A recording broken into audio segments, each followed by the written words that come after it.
ஒரு கசப்பு உங்கள் உறவிலே வந்திருக்குமே, ஆனால் இன்றைக்கு நாம் சொல்லுவோம், மன்னியும் ஆண்டவரே. நம்மிடத்திலே வருகின்ற எல்லா மனுஷர்களும் துஷ்டர்களாக இருக்க முடியாது. தேவன் அனுப்புகின்ற சில தூதர்களும் இருக்கின்றார்கள். அப்படிப்பட்டவர்களோடு கூட நாம் அந்யுன்ய ஐக்கியத்தோடு இருக்க கர்த்தர் நமக்கு பலனை கொடுத்து ஞானத்தை கொடுப்பாராக. பிரியமானவர்களே, 1 ராஜாக்கள் 17வது அதிகாரம் 23, 24 வசனங்களை வாசிக்கின்றேன். அப்பொழுது எலியா பிள்ளையை எடுத்து மேல் வீட்டிலிருந்து அவனை கீழ் வீட்டிற்கு கொண்டு வந்து அவன் தாயின் இடத்தில் கொடுத்து, பார், உன் பிள்ளை உயிரோடு இருக்கிறான் என்று சொன்னான். அப்பொழுது அந்த ஸ்திரீ எலியாவை நோக்கி, நீ தேவனுடைய மனுஷன் என்றும் உம்முடைய வாயிலிருந்து பிறக்கும் கர்த்தரின் வார்த்தை உண்மை என்றும் இதனால் இப்பொழுது அறிந்திருக்கிறேன் என்றான். பாருங்க, இந்த நிகழ்வு நமக்கு மிகவும் தெரிந்த ஒரு நிகழ்வு. எலியா சாரிபாத் என்கின்ற விதவை வீட்டுக்கு செல்லுகிறார். அங்கே மாவும் எண்ணெயும் குறைவுபடாமல் ஒரு அதிசயத்தை நடத்துகின்றார். அதற்கு முன்பதாக அந்த அம்மா பிள்ளையை கையில வச்சுட்டு நான் விறகு பொறுக்கிட்டு இருக்காங்க. அங்க இந்த சின்ன சின்ன விறகுகளா பொறுக்கி எப்படியோ நான் சாப்பிட்டு மடிந்து போகலாம் என்று எந்த மனநிலையில இருக்கிறாங்க.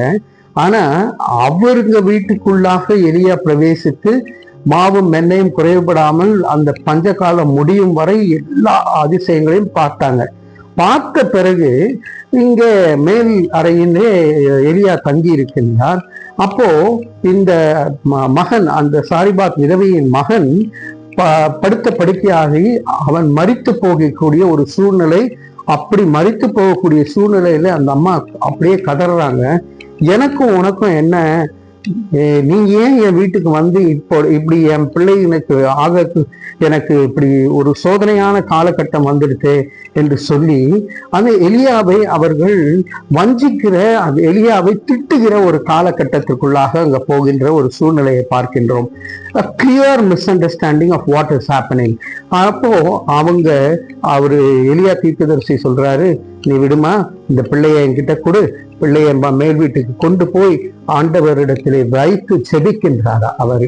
ஆண்டவரே, இந்த பிள்ளையை உயிர் பிழைக்க செய்யும் என்று சொல்லி ஆத்துமா திரும்பி வருகின்றது. கர்த்தர் எலியாவின் சத்தத்தை கேட்டபடியினாலே பிள்ளையினுடைய ஆத்துமா அவனுக்குள்ள திரும்பி வந்தது. அவன் பிழைத்தான் என்று வேதம் சொல்லுகிறது.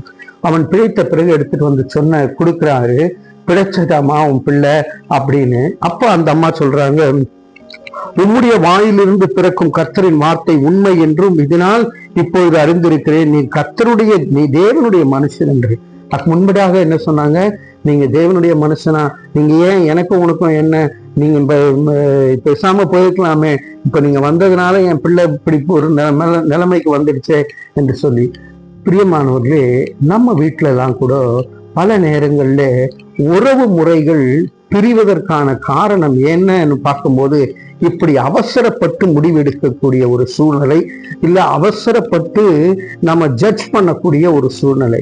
இன்னைக்கு அப்படி ஜட்ஜ் பண்ணக்கூடிய ஒரு சூழ்நிலையினால ஒரு கசப்பு உங்கள் உறவிலே வந்திருக்குமே, ஆனால் இன்றைக்கு நாம் சொல்லுவோம், மன்னியும் ஆண்டவரே.